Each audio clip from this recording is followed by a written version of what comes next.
Hi friends, स्वागत है। दोस्तों, कोरोना की महामारी में भले ही स्कूल कॉलेजेस में आपका एग्ज़ाम बंद हो, लेकिन वेबसाइट्स आपका एग्ज़ाम लेना नहीं छोड़ेगी। जी हाँ दोस्तों, वेबसाइट्स भी आपका एग्ज़ाम लेती हैं। एग्ज़ाम इस चीज़ का लेती हैं कि आप इंसान हैं या रोबोट है। तो दोस्तों, आज के वीडियो में हम बात करेंगे कि वेबसाइट्स आपके क्या एग्ज़ाम लेती है, कैसे एग्ज़ाम लेती है, इसके बारे में हम पूरी जानकारी देंगे। तो दोस्तों, बने रहिए इस पूरे वीडियो में हमारे साथ एंड तक। तो चलिए दोस्तों, शुरू करते हैं। दोस्तों, जब भी आपने किसी भी वेबसाइट पर साइन अप किया है या फिर कोई भी लॉगिन अगर आप करते हैं तो आपको इस तरह के कोड्स दिखते हैं। ये कोड्स जब तक आप नहीं डालेंगे तब तक आप फर्दर आगे के पेज पे नहीं जा सकते हैं। दोस्तों, ये कोड क्या है? इस कोड को कहते हैं हम कैप्चा। इस कैप्चा को आप जब तक सही से नहीं डालेंगे तब तक कंप्यूटर ये नहीं समझ पाएगा कि आप इंसान हैं या रोबोट हैं। अगर आपने कोड को सही डाला है तो इसका मतलब कंप्यूटर ये समझेगा कि आप इंसान हैं और आगे आपको फर्दर लेके जाएगा। अगर आपको कंप्यूटर को लगता है कि आप रोबोट है तो वो आगे का फर्दर प्रोसेस में नहीं ले जाएगा। दोस्तों, इसका पर्पस क्या है? इसका पर्पस मैं आपको बताता हूँ। आपने इंडियन रेलवे की वेबसाइट जो है IRCTC की, इस वेबसाइट को तो आपने कई बार विजिट किया होगा अपने टिकट वगैरह बुक करने के लिए। तो दोस्तों, जब आप तत्काल टिकट बुक करते हैं तो तत्काल टिकट में आपको कितना टाइम लगता है? आपको ज़्यादा से ज़्यादा 3-4 मिनट तो कम से कम लगेगा ही। आपको 4 से 5 मिनट भी लग जाता है। पहले आप क्या करेंगे? पहले आप लॉगिन करेंगे, उसके बाद उसमें आप अपने पार्टिकुलर्स भरेंगे। पार्टिकुलर्स भरने के बाद उसके बाद आप पेमेंट करेंगे। लेकिन सपोज़ करिए अगर आप ऐसा कुछ हो जाए कि आप लॉगिन किए, लॉगिन करने के बाद क्या हुआ कि आपके पार्टिकुलर्स उसमें अपने आप भर गए, ठीक है। उसके बाद आप तुरंत आपका पेज जो है डायरेक्ट आपको बिना क्लिक किए हुए फटाफट पेमेंट पे चलेगा और पेमेंट भी आपका हो जाए, तो कैसा रहेगा? तो आपका टिकट जो है 10 से 15 सेकंड में हो जाएंगे। तो दोस्तों, इसे कहते हैं हम स्क्रिप्टिंग कहते हैं। स्क्रिप्टिंग मतलब कि ये कोड्स लिखे रहते हैं कि इस वेबसाइट में फर्दर हमें क्या क्या करना है।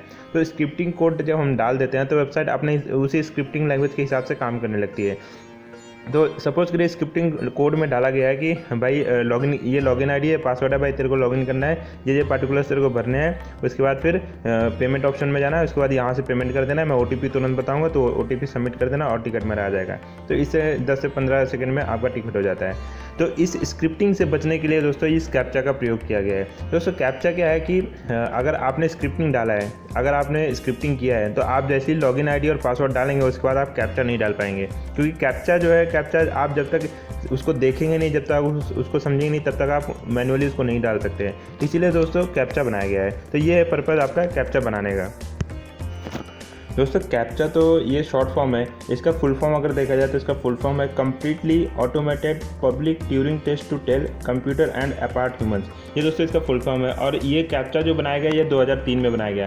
दोस्तों, कैप्चा क्या होता है? कैप्चा कुछ लेटर्स होते हैं जिनको टेढ़ा मेढ़ा करके पीछे नॉइज डाल के बनाया रहता है, ताकि कोई अगर स्क्रिप्टिंग लैंग्वेज लिखा हो या फिर कोई रोबोट हो वो उसे समझ ना पाए और इंसान अपनी आंखों से देख के उसके समझ पाए या फिर अपने ह्यूमन इंटेलिजेंस से समझ पाए कि हाँ इसमें क्या लिखा हुआ है, तो ताकि वो उसको मैनुअली एंटर करे और उस चीज़ में लॉगिन हो जाए। दोस्तों, उसको बनाने का पर्पज़ यही था कि क्या होता था कि कभी कभी रजिस्ट्रेशन, कुछ जॉब्स के रजिस्ट्रेशन हो या फिर कोई भी रजिस्ट्रेशन जो खुलते थे उनमें क्या करते थे लोग कि उनको उस रजिस्ट्रेशन को बंद करवाने के लिए, उसको कुछ दुश्मनी निकालने के लिए लोग क्या करते थे? स्क्रिप्टिंग कोर्स बना देते थे। स्क्रिप्टिंग कोर्स बनाने के बाद एक सेकंड 2 सेकंड में लाखों करोड़ों रजिस्ट्रेशन हो जाते थे। उससे क्या होता है? ये सारे फेक रजिस्ट्रेशन हो जाते थे। तो जिन्होंने ये रजिस्ट्रेशन कुछ पर्पज़ के लिए बनाया था वो उनको नुकसान होता है, क्योंकि वो समझ नहीं पाते हैं कि इतने सारे फॉर्म्स जो, इतने सारा जो रजिस्ट्रेशन है ये फेक है या क्या है, और वो परेशान हो जाते हैं।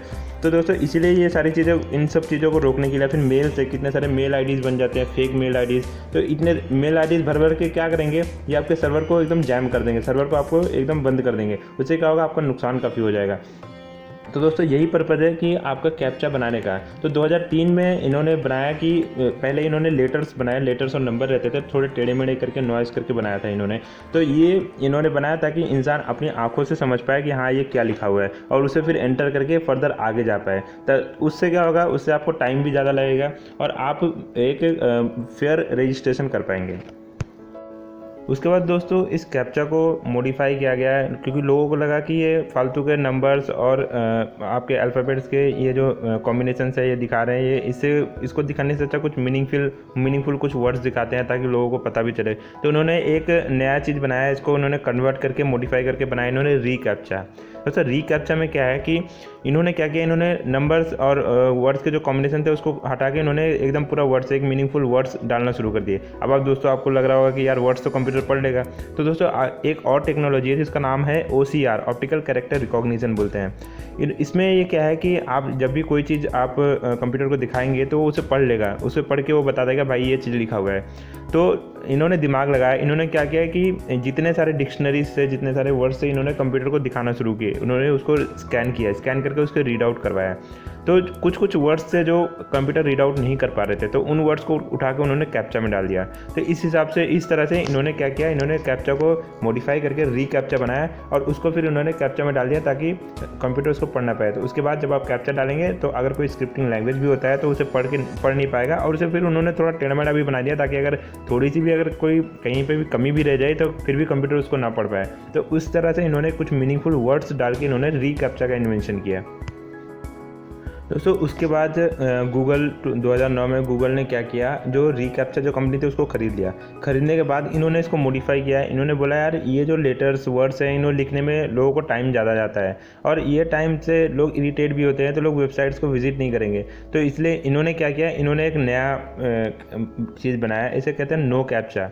नो कैप्चा में क्या है, यहाँ पे एक बॉक्स रहता है, उस पर आप टिक करेंगे और उसके बाद वो दिखाएगा आई एम नॉट अ रोबोट, ऐसे करके आता है। तो दोस्तों ये तो मतलब ऐसे ही हो गया कि अगर कोई भी इसको टिक कर देगा तो I am not a robot आ जाएगा, तो कंप्यूटर को पता कैसे चलेगा कि रोबोट है कि ह्यूमन है, तो ये तो बेकार हो गया। लेकिन नहीं दोस्तों, इसके पीछे की जो टेक्नोलॉजी है, इसके पीछे की टेक्नोलॉजी बहुत ही इंटरेस्टिंग है। इंटरेस्टिंग फैक्ट क्या है इसमें दोस्तों, कि इसमें गूगल ने AI को यूज़ किया, आर्टिफिशियल इंटेलिजेंस और मशीन लर्निंग को यूज़ किया गया है। दोस्तों आर्टिफिशियल इंटेलिजेंस और मशीन लर्निंग क्या है कि आप जब कंप्यूटर को जो आप यूज़ कर रहे हैं, आप माउस के कर्सर को आप मूव कर रहे हैं, आप टाइप कर रहे हैं कुछ लेटर्स, तो कंप्यूटर आपकी एक्टिविटीज़ को ना ट्रेस कर रहा है। ट्रेस करते हुए वो क्या कर रहा है, वो पता कर पा रहा है कि ये जो एक्टिविटी जिस हिसाब से माउस का मूवमेंट हो रहा है, जिस हिसाब से आप लेटर्स टाइप कर रहे हैं, ये एक ह्यूमन टाइप कर रहा है या एक रोबोट टाइप कर रहा है। तो उस हिसाब से वो क्या करता है कि आपको समझ लेता है, और जैसे ही आपका वो कैप्चा वाला फॉर्म आता है उस पर आप जब टिक करेंगे तो अपने आप आपको बता देगा कि आप रोबोट है कि नहीं।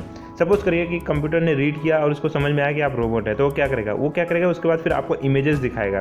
इमेजेस दिखाने का, जैसे ट्री है, आप ट्री वाले इमेजेस टिक करिए, उसके बाद फिर आपको कार दिखाएगा, कार वाले, माउंटेन है, ट्रैफिक लाइट है, ऐसे आपको पिक्चर्स दिखाएगा। तो पिक्चर्स आपको ऐसे क्लिक करने पड़ेंगे, क्लिक करके आपको प्रूफ करना पड़ेगा कि आप ह्यूमन है। जब आप प्रूफ कर देंगे उसके बाद वो टिक हो जाएगा, उसके बाद आप फर्दर के प्रोसेस में जा सकते हैं। तो ऐसा क्या होता था कि जब गूगल आया था, जब इन्होंने रीकैप्चा कंपनी को ख़रीदा था, उसके पहले क्या हो गया था कि जो ये कैप्चा था ना, ये कैप्चा के बनाने के लिए कई सारे कंपनीज आ गए थे। कंपनीज क्या करते थे कि जो कैप्चा है, कैप्चा को भरने के लिए अलग अलग लोगों को बिठा दिया कॉल सेंटर टाइप, कि भाई जो कैप्चा आएगा उसको आपको सॉल्व करके देना है। तो क्या होता था, स्क्रिप्टिंग लैंग्वेज जो है, स्क्रिप्टिंग लैंग्वेज जब आगे बढ़ता था, आपका लॉगिन ID पासवर्ड डालता था, लॉगिन ID पासवर्ड डालने के बाद जब कैप्चा का ऑप्शन आता था, वो उन्हें कंपनी को सेंड कर देता था। कंपनी उनको सॉल्व करके वापस इनको सेंड बैक कर देती थी, और उसके बाद फिर अपना ये प्रोसेस अपना चलता रहता। तो इस हिसाब से, इस तरह से लोग क्या करते थे, स्क्रिप्टिंग लैंग्वेज को यूज़ करके वेबसाइट्स को करप्ट करते थे। तो जब गूगल आया, गूगल ने अपना ये जो नो कैप्चा का ऑप्शन है, ये आपको गूगल के ही वेबसाइट में मिलते हैं, तो गूगल ने इस चीज़ को बनाया। तो इस तरह से गूगल ने अपने वेबसाइट्स को सिक्योर करके रखा है। इस तरह से लोग मतलब अपने वेबसाइट को सिक्योर करके लोग इस तरह से स्क्रिप्टिंग लैंग्वेजेस से या फिर स्क्रिप्टर्स या फिर हैकर से बचा के रखती है। तो दोस्तों अगर आपने भी कोई वेबसाइट बनाई है जहाँ पे आपने डेटाबेस का ऑप्शन दिया है, जहाँ पे आप कोई रजिस्ट्रेशन का ऑप्शन देते हैं, कोई फॉर्म्स का ऑप्शन देते हैं, तो आपने कैप्चा का ऑप्शन लिया है कि नहीं लिया है, ये आप ज़रूर चेक करें। क्योंकि अगर आपने कैप्चा का ऑप्शन नहीं दिया है तो आपका जो डेटाबेस है वो तुरंत ही स्क्रिप्टिंग लैंग्वेज यूज़ करके भर दिया जाएगा। उसके बाद आपकी वेबसाइट पूरी वेस्ट हो जाएगी, क्योंकि उसमें कोई स्पेस रहेगा नहीं आपका डेटाबेस भरने के लिए, और उसका कोई मतलब नहीं रहेगा, वो पूरी वेबसाइट बेकार हो जाएगी, तो आपका पूरी मेहनत बेकार हो जाएगी। तो दोस्तों अगर आप भी कोई वेबसाइट बना रहे हैं या फिर आप भी कोई वेबसाइट को यूज़ कर रहे हैं, तो उसमें ज़रूर आप कैप्चा का ऑप्शन दें, नहीं तो फिर ऐसे ही स्पैम्स बनते रहेंगे, ऐसे ही फॉर्म्स फिलअप कर दिए जाएंगे, उसके बाद फिर आपकी पूरी वेबसाइट वेस्ट हो जाएगी। दोस्तों अलग अलग वेबसाइट अलग अलग तरह के कैप्चाज यूज़ करते हैं। फेसबुक का अपना अलग कैप्चा है, गूगल का अपना अलग कैप्चा है, यहाँ तक कि IRCTC का अलग कैप्चा है। दोस्तों IRCTC का जो कैप्चा है वो तो आप समझ लीजिए कैसा कैप्चा है। उसमें आपने अगर कभी लॉगिन किया है तो आपको पता चल जाएगा, वो एक नॉर्मल सा टेक्स्ट रहता है कि आप वो टेक्स्ट लिखिए और उसके बाद फिर आप लॉगिन करिए। तो स्क्रिप्टिंग लैंग्वेज यूज़ करके उसको बड़ी आसानी से किया जा सकता है। तो इसीलिए आपने कभी देखा होगा, कई बार देखा देखा होगा कि आप जब ट्रेन टिकट कर रहे हैं और फटाफट सारी ट्रेन सीट्स बुक हो जाती है तत्काल वाली जो होती है, तो उसे फिर ब्लैक में बेचा जाता है। तो इस तरह से IRCTC को भी अभी कई मतलब इसी तरह से यूज़ किया जा रहा है। तो अगर आप भी अपना एक सिक्योर वेबसाइट चाहते हैं तो दोस्तों कैप्चा को ज़रूर यूज़ करें। दोस्तों आपको हमारा ये वीडियो कैसा लगा, आपको जो मैंने इन्फॉर्मेशन दी आपको कैसे लगी, हमें कमेंट सेक्शन में ज़रूर बताएं। हमारे चैनल को सब्सक्राइब करना ना भूलें। दोस्तों अगर आपको वीडियो अच्छा लगा हो तो लाइक ज़रूर करें और ज़्यादा से ज़्यादा लोगों को शेयर करें। थैंक यू दोस्तों, धन्यवाद।